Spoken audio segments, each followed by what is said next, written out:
If he punches and retracts, it doesn't make any difference, it stays with him. You'll notice my elbow bends a little bit. This is stronger. If I can get my elbow behind the hit, it gives me more power, but it also creates a gap.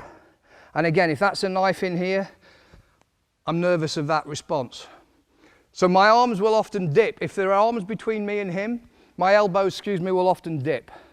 I'm not comfortable being here doing this, as we've described and explained in the past. Which is why, when we first introduced Juru 1, I said to you that this hand now only comes halfway back.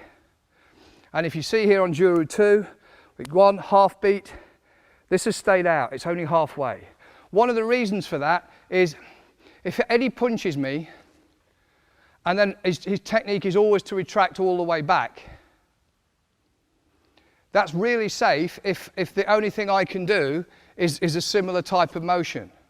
But what we know from knife, and Silat, all Silat is based on blade, is that a knife can kill on retraction. His punch can't kill me on retraction. He's got to come off it to some degree to wind it up again. But if that's a knife that misses me, he can kill me by just retracting it. So what I'm learning to do in Silat is, when I do these moves and my arms only come halfway back, what I'm thinking is, if I jab at Eddie and he parries it, if he then tries to follow back in with that, my arm is used to coming back to defend me. Rather than thinking, I've jabbed, now I don't need to think about it, I'm thinking, I've jabbed and missed, I've got to work it.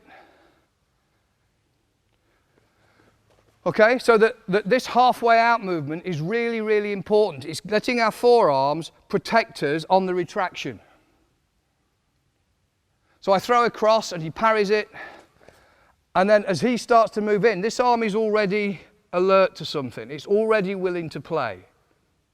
Rather than simply me saying, I've crossed, oh, and then his strong knee had got my groin, then it's also coming to this other leg, the headbutt's on, the elbows are coming, I don't like it, and I'm suddenly going, stop it.